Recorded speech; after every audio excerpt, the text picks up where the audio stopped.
சுப்பிரமணியன். வணக்கம் சார். 1976 இருந்து களத்துல இருக்கீங்க. இந்த 2026 களம் எந்த வகையில வித்தியாசமா இருக்கு? திமுகவில் உறுப்பினராக இருந்து எல்லா தேர்தல்களையும் ஏதாவது ஒரு வகையில் என்னுடைய பங்கு என்பது தேர்தல் களத்தில் இருக்கிறது. 77, 80, 84, 89, 91, 96, 2001, 2006, 2011, 2016, 2021, 2026 இவ்வளவு தேர்தல்களிலும் ஒன்று வேட்பாளராக 4வது முறை, அதேபோல் உள்ளாட்சி அமைப்புகளின் தேர்தல்களில் ஒரு 4-5 முறை, அதையும் கடந்து முதன்மை முகவராக, வாக்குச்சாவடி முகவராக, இப்படி எல்லா காலகட்டங்களிலும் தேர்தல் பணியாற்றியிருக்கிறேன். சைதை தொகுதியை பொறுத்தவரை இந்த அளவுக்கான வரவேற்பு எந்த காலகட்டத்திலும் இருந்தது. அதாவது நான் சொன்ன இதற்கு முன்னால் சொன்ன தேர்தல் களங்களில் அதிகபட்சமாக திரு சைதை கிட்டவர்கள், R.S. ஸ்ரீதர் போன்றவர்கள் 30,000 வாக்குகள் வரை வித்தியாசத்தில் வெற்றி பெற்றார். கடந்த தேர்தலின் போது நானும் ஒரு 30,000 வாக்குகள் வித்தியாசத்தில் வெற்றி. இந்த முறை நாடாளுமன்ற தேர்தலை பொறுத்தவரை ஒரு 48,000 வாக்குகள் கூடுதலாக. அதேபோல் 2019 நடைபெற்ற நாடாளுமன்ற தேர்தலிலும் ஒரு 49,000 வாக்குகள் வரை கூடுதலாக. ஆனால் இந்த தேர்தல் இந்த எல்லா முடிவுகளை காட்டிலும் கூடுதலான வாக்குகள் வித்தியாசம் கிடைக்கும் என்கின்ற வகையில் மக்களிடையே மிகப்பெரிய அளவிலான வரவேற்பு. இந்த தேர்தல் களம் என்பது முற்றிலும் மாறுபட்ட தேர்தல் களம். கடந்த 5 ஆண்டுகளில் மாண்புமிகு தமிழ்நாட்டின் முதலமைச்சர் அவர்கள் தமிழ்நாட்டுக்கு செய்திருக்கிற சாதனைகள் மிகப்பெரிய அளவில் வேறுபட்டிருக்கிறது. எனக்கு தெரிந்து தேர்தலில் பொதுமக்கள் தாங்களாகவே முன்வந்து இதற்கு முன்னால் எல்லாம் என்ன கேட்பார்கள் என்றால், நீங்க ஜெயிச்சிருவீங்க, போங்க, நீங்க வெற்றி பெறுவீர்கள், இப்படிதான் சொல்வார். ஆனால் இப்பொழுது மகளிர் பார்க்கிற எல்லா இடத்துலையும் நாம ஜெயிக்க போறோம், நாம ஜெயிச்சிருவோம், இந்த மாதிரி சொல்வது என்பது அவர்களையும் இந்த கூட்டணியில் ஒரு அங்கமாக சேர்த்திருக்கிறார். திமுகவை பொறுத்தவரை தேர்தல் கூட்டணி, மதசார்பற்ற முற்போக்கு கூட்டணியில் ஒரு 22-23 அரசியல் இயக்கங்கள் இருக்கிறது. எனக்கு தெரிந்த பிரதான இயக்கம் தமிழ்நாட்டின் ஒட்டுமொத்த மகளிரும் ஒரு இயக்கமாக சேர்ந்து திமுகவோடு கூட்டணி சேர்ந்திருக்கிறார்கள் என்று கருத வேண்டியிருக்கிறது. அந்த அளவுக்கு தேர்தல் களம் சிறப்பாக. களத்துல வரவேற்பு பொறுத்த வகையில இந்த களம் வித்தியாசமா இருக்கு நீங்க சொல்றீங்க. ஆனா போட்டி அதிகமா இருக்கு, பல முனை போட்டிகள் இருக்கு அப்படிங்கிறதுனால இந்த களம் வித்தியாசமா இருக்குன்ற பார்வையும் இருக்கு. போட்டிகள்னா இப்ப நாம யாரையும் நீங்க 5 பேரா பிரிஞ்சு நிக்கணும், 6 பேரா பிரிஞ்சு நிக்கணும்னு யாரையும் சொல்லல. எல்லாரும் ஒன்னா சேர்ந்து நின்னா யார் வேணாம்னு. திமுகவை பொறுத்த வரைக்கும் இப்போ 22 அரசியல் இயக்கங்கள் ஒன்னா சேர்ந்து, அது மாதிரி எதிரணியில் இருப்பவர்கள் திமுகவை வென்றெடுக்க வேண்டும் என்று நினைப்பவர்கள் ஒட்டுமொத்தமா ஒன்னா சேர்ந்து நின்னா யார் போய் தடுத்து? அது ஒண்ணு இல்லை. திமுகவை பொறுத்தவரை எத்தனை அணிகள் வந்தாலும், யார் எதிர்த்து நின்றாலும் இன்னைக்கு வெற்றி பெறுவதற்குரிய அந்த சாத்தியக்கூறுகள் என்பது சாதனைகளும் சமீபத்தில் வெளியிடப்பட்டிருக்கிற தேர்தல் அறிக்கை. இன்னொரு முக்கியமான விஷயம், சென்னை என்பது திமுகவோட கோட்டை என்ற அந்த நிலை இப்ப மாறி இருக்கு. அதனாலதான் திமுக போன்ற புதிய கட்சிகள் சென்னையில அதிக கவனம் செலுத்துறாங்க. அது தவறான கவனம் செலுத்துதல் என்கின்ற புரிதலை 4ஆம் தேதி வெளிப்பட்டது. என்னன்னா, சென்னையில 22 சட்டமன்ற தொகுதிகள், பெருநகர சென்னை மாநகராட்சிக்கு உட்பட்டு 22 சட்டமன்ற தொகுதிகள் இருக்கிறது. இந்த 22 சட்டமன்ற தொகுதிகளும் கடந்த தேர்தலின் போது ஒரு 1.5 வருஷத்துக்கு முன்னாடி நடைபெற்ற நாடாளுமன்ற தேர்தலில் மிகப்பெரிய அளவிலான வாக்குகள் வித்தியாசத்தை தந்திருக்கிறது. சோழிங்கநல்லூர் 94,000, மதுரவாயில் 84,000, சைதாப்பேட்டை 49,000, மயிலாப்பூர் 24,000, வேளச்சேரி 24,000, விருகம்பாக்கம் 26,000. இந்த மாதிரி ஒரு தொகுதியுமே 30,000 1 லட்சம் வரை வித்தியாசத்தை தந்திருக்கிறது 1.5 வருஷத்துக்கு முன்னாடி நடைபெற்ற தேர்தல். இந்த 22 மட்டும் இல்ல, தமிழ்நாடு முழுக்க 234 சட்டமன்ற தொகுதிகளில் 221 சட்டமன்ற தொகுதிகளில் திமுகவுக்கு கூடுதல் வாக்குகள் கிடைத்திருக்கிறது. திமுகவுக்கும் கூட்டணி கட்சிகளுக்கும் வெறும் 13 கட்சி இடங்களில் மட்டுமே திமுகவை எதிர்த்து போட்டியிட்ட கட்சிகளுக்கு கிடைத்திருக்கிறது. 8 இடங்களில் அதிமுக, 2 இடங்களில் தேமுதிக, 3 இடங்களில் பாமக. இது 13 இடத்துல மட்டும்தான். இவற்றையெல்லாம் கடந்து ஜனவரியில் உரிமை தொகை 1000, பிப்ரவரியில் உரிமை தொகை 1000, ஜனவரியில் பொங்கல் தொகை 3000, பிப்ரவரி 24ஆம் தேதி ஒரு 5000, 2 மாதத்திலேயே 10,000 ரூபாய் அரசு ஒவ்வொரு மகளிருக்கும், குறிப்பாக 1,31,00,000 பேருக்கும் கொடுத்திருக்கிற இந்த பணி, இது எல்லாமே இந்த 221 தேமுதிக 2 இடங்கள் கூடுதலாக பெற்று 223, அதை விட கூடுதல் இடங்கள் கிடைக்குமே தவிர ஒன்றும் கூட கிடையாது. அது மாதிரிதான் சென்னையில் 22 இடங்களிலும் மிகப்பெரிய அளவிலான வாக்குகள் வித்தியாசத்தை திமுகவும் கூட்டணி கட்சிகளும் வெற்றி பெறப் போகிறது. அதுக்கப்புறமா தான் நீங்க சொன்ன தாவேகா தவறான முடிவெடுத்து விட்டோம் என்று வருந்துகிற நிலை மே 4ஆம் தேதிக்கு பிறகு ஏற்படும். நீங்க சொன்னத 220க்கும் மேற்பட்ட தொகுதிகள் எண்ணிக்கை அவங்க தனித்தனியா களத்தை சந்தித்த போது இருந்தது. இப்போ அப்படி பிரிந்து விடக் கூடாது அப்படிங்கிறதுக்காக தான் நாங்க எல்லாரும் ஒன்றா இணைந்திருக்கோம் அப்படின்னு சொல்றாங்க. நான் என்ன சொல்றேன், இப்போ அதிமுக பாஜக தனித்தனியா நின்றார்கள். அவருடைய வாக்குகளை கூட்டி பார்த்து இந்த 221 இடத்துல எத்தனை இடத்துல அவங்க கூடுதலா ஜெயிச்சிருக்காங்கிற கணக்கு பார்த்து சொல்லுங்க. அது எது பண்ணாலுமே ரெண்டும் ஒன்னா சேர்த்தாலுமே சரி, இல்ல இப்ப வேற யாராவது வர்றவங்களையும் ஒன்னா சேர்த்துக்கணும்னு சொன்னாலுமே சரி, எல்லாத்தோட கூடுதலான வாக்குகள் வித்தியாசத்துல தான் திமுக கூட்டணி வெற்றி பெற்றது. நான் சொன்ன மாதிரி 94,000 சோழிங்கநல்லூர்ல வித்தியாசம், 84,000 மதுரை வாயில வித்தியாசம். அங்க பிஜேபியும் ஏடிஎம்கேயும் எவ்வளவு வாங்குச்சுன்னு கூட்டி பார்த்து மைனஸ் பண்ணி பார்க்க சொல்லுங்க. வெற்றி சின்னம் உதயசூரியன், நமது சின்னம் உதயசூரியன். தாவேகா அவங்க ஒரு தவறான முடிவு எடுத்தாங்க அப்படின்றத உணர்வாங்க தேர்தல் முடிவுக்கு அப்புறம் அப்படின்னு சொல்றீங்க. ஆனா அவங்களுக்குன்னு இருக்கிற பலம் இல்லாமதான் கட்சியோட தலைவரும் கட்சியோட பொதுச் செயலாளரும் சென்னையிலே கிளம்புறாங்க. பலம் எப்ப நிரூபிக்கப்பட்டதா தெரிய வரும்னா 4ஆம் தேதிக்கு அப்புறம் தான் அவங்களுடைய பலம், வாக்கு சதவிகிதம், மக்களிடையே அவர்களுக்கான செல்வாக்கு எந்த அளவுக்கு இருக்கிறது என்பதெல்லாம் 4ஆம் தேதி தெரிஞ்சு எவ்வளவு நாள், ஒரு 20 நாள் கேப், அது ஒன்று தெரிஞ்சுக்கிறதுக்கு அப்புறமா மற்ற கட்சிகளும் உணர்வார்கள் அந்த இயக்கத்திற்கு எவ்வளவு பெரிய ஆதரவு இருக்கிறது.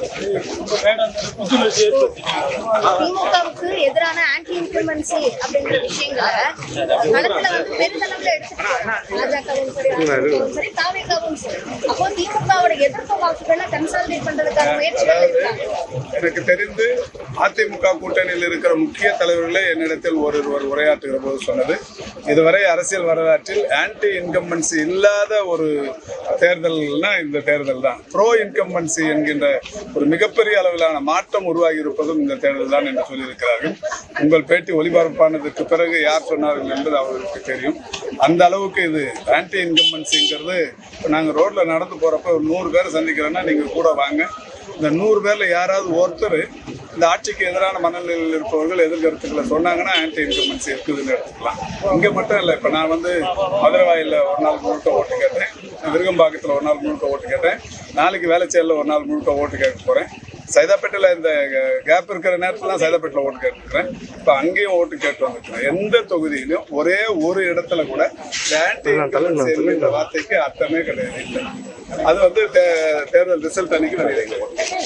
சென்னை மெரினாவில் முன்னாள் முதலமைச்சர் கருணாநிதிக்கு இடம் ஒதுக்கப்பட்ட தொடர்பான விவகாரங்கள் எல்லாம் இபிஎஸ் கடுமையாக விமர்சிக்கிறார், அதை குறித்து பேசுகிறார். இது களத்தில் எடுத்துட்டு போறது என்ன காரணம்? இபிஎஸ் வந்து எடப்பாடி பழனிசாமி வந்து தோல்வியின் விளிம்பில் இருக்கிற காரணத்தினால் என்ன பேசுறதுன்னு தெரியாம பேசியிருக்காரு. அவருக்கு பதில் சொல்லி என்னுடைய நேரத்தை நான் வீணடிக்கிறேன். அதே மாதிரி பாஜக விமர்சிக்கும் போது பொருளாதாரம் சார்ந்த விஷயங்களை விமர்சிக்கிறாங்க. அதே மாதிரி இந்த கடன் அதிகமாயிடுச்சு அப்படின்னு சொல்றாங்க. அதெல்லாம் களத்துல எடுத்துட்டு பொருளாதார விமர்சனங்கள் எதுவும் உண்மை இல்லைங்கிறது. இந்த ஆண்டு பொருளாதார வளர்ச்சி, தமிழ்நாட்டின் பொருளாதார வளர்ச்சி 14 ஆண்டுகளுக்கு பிறகு 11.19% உயர்ந்திருக்கிறது. கடந்த 14 ஆண்டுகளில் ஓரிலக்க வளர்ச்சியா இருந்தது பொருளாதாரம். ஏதோ திமுக வெளியிட்டுக்கின அறிக்கை இல்லை, பாஜக சொல்ற மாதிரி அவங்களே ஒன்றிய அரசு புள்ளிவிவர துறையில கேட்டு தெரிஞ்சுக்கலாம். ஒரு 14 ஆண்டுகளாக ஓரிலக்க வளர்ச்சியா இருந்த பொருளாதார வளர்ச்சி மாண்புமிகு முத்துவேல் கருணாநிதி ஸ்டாலின் அவருடைய ஆட்சியில் 11.9 உயர்ந்திருக்கிறது. 14 வருஷத்துக்கு முன்னாடி முத்தமிழறிஞர் கலைஞர் அவர்கள் 2011 முதலமைச்சராக இருந்தபோது 14.13 இருந்தது. 14.13 இருந்தது படிப்படியா குறைஞ்சி 7, 8ங்கிற லெவல் வந்து இன்னைக்கு இந்தியாவில் இருக்கிற 36 மாநிலங்களில் 36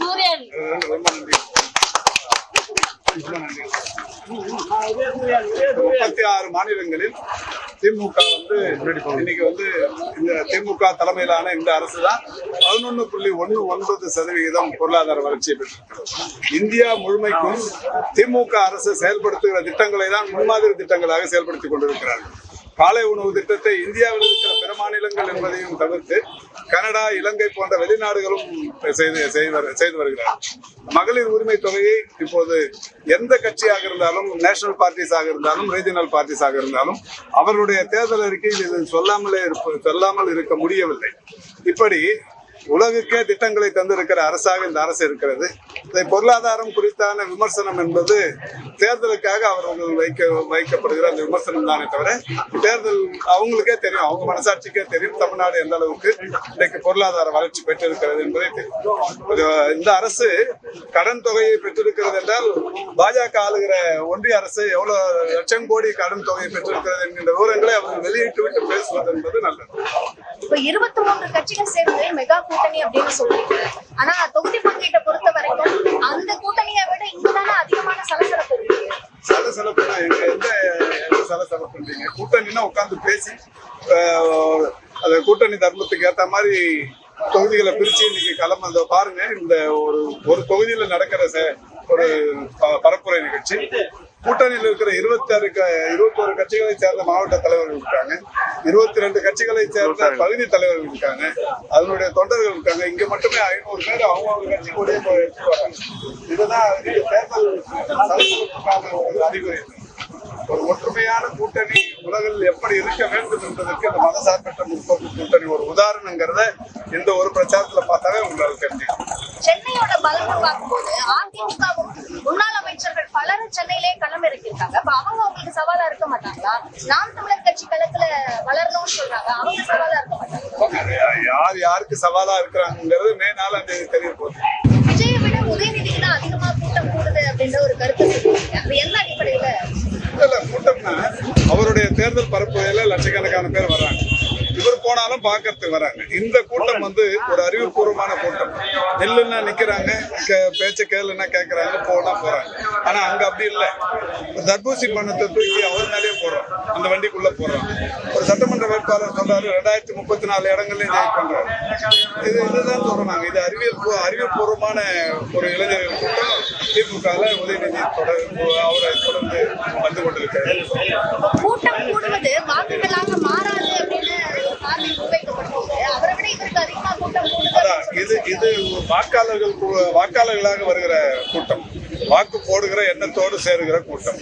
அது அப்படி இல்லை, பார்க்கறதுக்காக வரணும். வாக்களிக்க வருபவர்கள் சேருகிற கூட்டமும் பார்ப்பதற்காக வருகிற கூட்டத்திற்கும் வித்தியாசம் இருக்கிறது. அதுதான் சொன்னேன் நான். இவர் உதயநிதி சார் போற இடத்துல வர்ற கூட்டம் இவர்கள் ஏற்கனவே கருத்தரங்கங்களில் கலந்து கொண்டவர்கள்.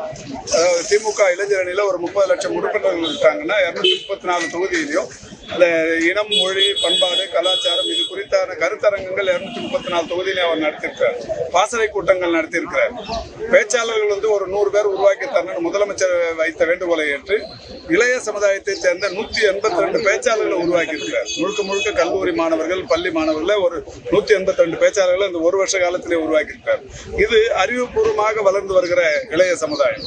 அது அப்படி இல்லைங்கிறதா வருத்தம். அறிவுபூர்வமா எந்த அரசியல் இயக்கமும் வழி நடத்தினா இப்போ சிபிஎம்ல டிஒய்எஃப்ஐ இருக்கு, எஸ்எஃப்ஐ இருக்கு, அது மாதிரி இந்திய கம்யூனிஸ்ட் கட்சியில இருக்காங்க. எல்லா அமைப்புகளிலுமே இளைஞர் அமைப்புகள் இருக்கு. அந்த இளைஞர்களை அறிவுபூர்வமா வளர்த்தெடுத்து வரணுங்கிறது தான் எல்லாருடைய விருப்பம். அவரும் அது மாதிரி வளர்த்தெடுத்து வந்தாருன்னா நல்லது, இப்ப சமுதாயத்துக்கு நல்லது. அது மாதிரி வரணுங்கிற எதிர்பார்க்கலாம். இப்ப அவங்களே தான் நடத்துற மாநாட்டுல கிரீஸ் தடவை வச்சு அது மேல யாரும் ஏறி வரக்கூடாதுன்னு கிரீஸ் தடவை. அது மாதிரி எந்த கட்சியாவது மாநாட்டுல இளைஞர்கள் உள்ள இதை தாண்டி வராதீங்கன்னு கிரீஸ் தடவை இருப்பாங்களா? அதுக்காக கூட்டணி கட்சி தலைவர்கள் தொடர்ந்து உங்களுக்காக பிரச்சாரம் பண்ணிட்டு இருக்காங்க. வெள்ளிவாக்கத்துல சபரீசன் வாக்கு கேட்டு பிரச்சாரத்தில் ஈடுபட்டார். மாசுக்காக வருவார். இல்ல உதயநிதி சார் 9ஆம் தேதி கேட்கிறாரு. சிஎம் நிகழ்ச்சி இருக்கு, கமலஹாசன் கேட்கிறாரு, இன்னைக்கு இதோ வீரபாண்டியன் கேட்டு போயிருக்காரு. ஒரு 2 நாள் கழிச்சு டி ராஜா வராரு. எல்லாருமே வராங்க. தேவையான அளவுக்கு டெய்லி பிரச்சாரம்.